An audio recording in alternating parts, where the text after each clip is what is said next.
So, thanks for staying with us. It's still your family-focused program, today with John and Helen live.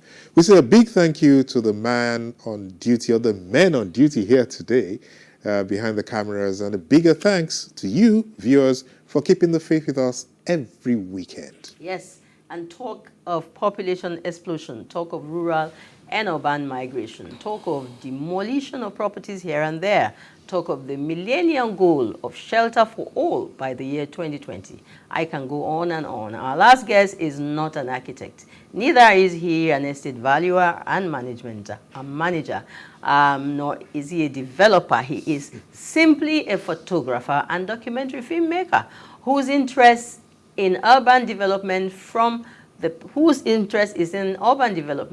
perspective of the urban poor. Yeah. And that is very key, the urban poor, John. Yes, Deji Akikpelu uses photography and documentary filming as a means to explore social issues. He is the producer and director of Kelechi's Quest, a documentary that focuses on the many challenges of affordable housing in the fast-growing city of Lagos. Deji Akikpelu is co-founder of Rethinking Cities Initiatives, an advocacy group that believes in communicating possible innovations and approaches using art as a vehicle. The producer of Valid Dreams, a photo documentary on the forceful eviction of Otodo Gbame residents between 2016 and 2017. Deji Akikpelu joins the conversation right now. And Deji, I would like to say it's a great job that you have been doing. Yep. And thank you for taking time to be with us here today. No, thank you for having me. I consider it a great privilege to be here. here. And really, it's so good to have you, Deji. Let's get right into it because I think we've lost a bit of time already. Now, the conversation is on housing in Lagos State. The government approach on accessibility to the ordinary Nigerian. In brief, give us an overview of what that is. Okay, so I like where she started from. We are having what we call urban explosion. People are moving into the urban city, and that happens globally. Rural-urban migration is something that happens, and you have this story of people moving into a city like Lagos. So, of course, there's what the meaning of that is that you now begin to have pressure on social infrastructure, from housing, access to water, transportation. You know, well, while these people move, people don't just move for the sake of moving. They move to embark on economic activities to better their lives. So people moving is not. So sometimes when people try to like, do you know the number of people that move into the city of Lagos every day? They move into the city of Lagos. They come here to work. You know, I've done some work around migration within Nigeria and outside Nigeria. How you have experts in different fields who come from Cotonou down to Lagos. They're your tilers, they're your builders. They're the ones that even do domestic work for you. The young man who served you at the club yesterday probably moved from one city down to the city of Lagos. You know, I've also seen migrants, people who have moved from northern part of Nigeria because of the crisis. You know, so that also put pressure. Where did they come to had positive economic value to the city, but one of the strains that we have is in terms of housing, the pressure. Where will these people live? And you know, and the problem cuts across different scenarios. For some, it's even migrants who have moved 50 years, 100 years ago. Takwa Bay, people were forcefully evicted from Takwa Bay sometimes, I think 2 years ago or thereabout. Takwa Bay has a long history of migrants all over coming from different parts of West Africa. That's right. Yeah, and these are people who have occupied this coastal region for many years. So it's a scenario of pressure, and it's a question of how do we respond to this need that we have. You know, the Commissioner of Environment in Lagos State of recent has been going around trying to pull out shanties here and there, you know. But the big question we keep asking ourselves is that, okay, is that finally the solution? Now they are displaced for ABC sites. Where do they live at the moment? So What are the most pressing challenges overall that's facing Nigerian, the ordinary Nigerian families when it comes to accessing affordable housing in Lagos State? You have zeroed in on where everybody in Lagos struggling on a daily basis. Where should they live? Yeah. So the big challenge for the family in terms of affordability is, okay. In fact, when you say affordability, we always have to define it. Affordable for who? So that's why sometimes interventions, you can put a big question on them. When you say affordable housing has been built, affordable for who? We always have to put it in perspective. So whenever somebody says, oh, this is affordable housing, we have to define it. Oh, minimum wage times 4, minimum wage times 5 is the minimum wage times 2 that you are doing this affordable housing for. So we live in a space. It's first of all a problem of the mind for the family. Historically, housing for the family, beyond housing being to provide shelter for us in this part of Africa, is also a thing of prestige. You understand? When our singers sing, you say, I'll buy a car, I'll build a house. You understand? We have a lot of strong psychological attachment to housing beyond what it's meant to do, and it reflects in its pricing. Have you ever seen a property and somebody's advertising and you're asking yourself, so for the number of millions that you have called, is this what it is? Yeah. You understand? Sadly, that same mindset of housing as the best form of investment, a status symbol, is also what our government policy directs itself towards. And we are not trying to deviate from that thinking. Mr. Fashola is somebody that I respect so much, but I disagree with him when he said government cannot deliver housing below market price. So you are not helping the situation when government itself doesn't understand that there are opportunities and there are ways through which this issue of affordability that these people face, I can help the people to resolve this problem. Because first of all, it's something of psychology. It's something of design.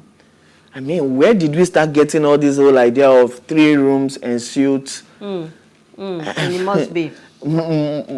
Should we have houses that are all en suite? How does that solve our problem? Do we have a design problem?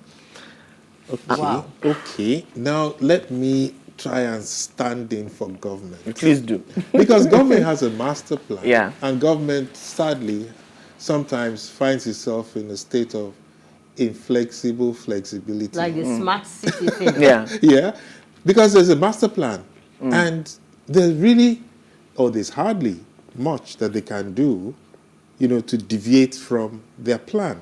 So how do you think the government's current approach, to housing in Lagos State, how does it impact the average Nigerian family's ability to secure adequate housing? Yeah. Because there's the plan, and they have to follow the plan. The master plan that you just mentioned didn't fall from heaven.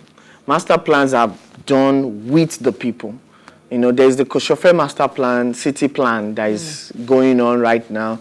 There's the initial draft. Master plans are done with the people. You go to communities, like from the Koshofe plan, for instance, Oworonshoki axis, where people live, and Oworonshoki was pulled down some months back, you remember, and in the proposed city plan, a massive portion of the land has been dedicated to development of a jetty. Yeah. Okay. Whereas there is an existing jetty that is not functional. Whoa.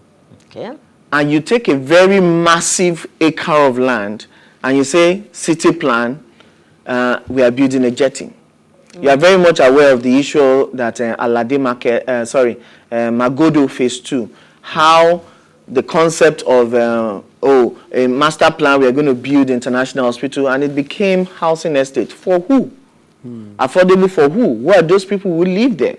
Of what income bracket? Yeah. So your master plan has to be consistent with the needs of the people, and you also have to be deliberate about meeting the different needs of people. Yeah. I'm always shocked when I see government commissioning or so, you are spending so much time talking about luxury housing estate. I don't have a problem with luxury housing estate. If you want to live in Banana Island, it is great. If you want to live in Eco Atlantic, it is great. You understand? But however, what is government attitude, or what is the creative approach that you can take funding from those who buy houses in dollars in Eco Atlantic to cross-fund and make affordable or social housing available to some group of other people? Sure. Government has to take a position to debunk the mindset that housing is for economic profit. But rather, you should go the direction of social good. You should go in the direction of city for people, not necessarily city for profit. So you begin to question organizations like the LSDPC. The LSDPC, as an organization, is only competing with the private sector. You're not meeting the needs of the real people. The 60 to 70% of the city and the informal sector. Rather, what we do is to pretty much demonize and say, oh, you're living in shanties. Oh, you're living in places that are not habitable. But what is your other strategy to try and resolve these problems? So when you talk about projects, several other projects that the government has done, Lagos, interestingly or amazingly, like when Lagos started, you had the raffle ticketing. In one of my documentaries, I interviewed one of the occupants and co. But you find out these days, some of these government projects have found their way back into the hands of private sector, and they are now selling the houses outrightly to people. The government is now doing a dining more with the private sector, private developers to deliver housing. That's not possible. You need to collaborate with the people to deliver housing to the people. And professional groups exist, cooperative. One of the ways through which the government can solve this problem is through cooperative housing. We have housing estates that are particularly for professional groups that we've had over time. We can't go back to this model. There's so much interest in the private sector having to lead and the development of housing estates should rather stop. And we need to look for creative financing, cross-funding. I don't have a problem. You're building luxury housing. Please do some cross-funding to social housing. From there, we can do rent subsidies for people, create a pool of fund whereby, people can now access for rental even on a monthly basis. Okay. You just talked about that monthly basis thing now. Yeah. That's really what's trending. Yeah. The governor of Lagos said pay landlords on a monthly basis, and there's so much conversation going on about that. Baba Jakonde, may his soul rest in peace, probably had the vision like you're talking about. Let's provide affordable, comfortable housing for a lot of people, and those houses are still available, and a lot of people are still enjoying them. But in your experience and in your work, what do you think that community-based organizations and advocacy groups such as yours play in advancing for better housing policies and the solutions that we must have in Lagos State? Yeah, so you made reference to Alhaji Lateef Jakonde. What he basically did was that he used the instrument of the fact that government has access to land to deliver housing to people. And it had a mixed income housing approach to it also, because you see there's the low income, medium income, high income, pretty much what he did. You understand? And it was not in any way something led by profit. It's pretty much for the people. In fact, those housing estates now need some rebuilding. They need some intervention. How do we intervene in that kind of situation? So when you talk about the role of civil societies, is for us to alert the government and also make demand from the government that you cannot look at housing from the profiting high. It has to be from the social good. You have to look for creative means of getting financing and people accessing this financing to do their rentals, to rebuild their homes, or to build new homes. Very, very important. And where people have platforms that have been established is through, for instance, their cooperative societies. So government should be able to walk into the Ministry of Lands, Ministry of Housing, and be able to say, okay, hey, here are a group of people who belong to this association with this income bracket. Okay, can we access land from you, dear government? And we build for our own people. The interest people, cooperative housing, the model of cooperative housing puts the interest of the members first, as compared to when you talk about the private sector. Awesome. You see, government in itself, there's no amount of government housing projects that the state government can embark on to meet the housing deficit. There is no, you can't do it all. If you engage the private sector, only the private sector, you're not creating enough atmosphere for competition. That is where you have to look elsewhere. You have to look at the needs of people, different cadres of people, and begin to raise money and cross-fund from one sector, from one income bracket to another income bracket, so that people can begin to have access. So it's all about a renewed thinking and approach. We've not succeeded. Government has not succeeded in doing business. Government has no business doing business. Okay. It's supposed to be a regulator. With accommodation and properties. Okay. Government has no business doing business with housing matters. All right. Government should be should bridge that gap, you know, and ensure that Lagos is so big and there's so many. That's why we have a lot of crime, because people really can't be traced to this is where they live. A lot of people are just everywhere. All right, and that's a huge challenge. Thank you so much. We wish we had more time, you know, because you're so passionate about this. But we'll keep doing this and continue to do this. I am particularly affected in what you're talking about. You know, we had that conversation behind the cameras. All right, thank you, Deji. Well, Thank you. I just think that we've been a little unfair on government. Maybe we should bring a government person in as well. Bring it in. Let us be in the house together. Let's be in the house together and have that dialogue. Awesome, we'll work towards that. All the same, I must say that we really appreciate what your input today. Within such a short period, you've loaded us with so much information. So I want to thank you so much for being with us. Thank you for having me. Thank you, and all the best. All right. Okay, so our job is almost done today. That was our last. That is our last guest. And we'll take another break, very quick one, when we come back. John will round up with his nuggets and we'll say our bye-byes. Thank you for being such awesome audience. We'll see you in a minute.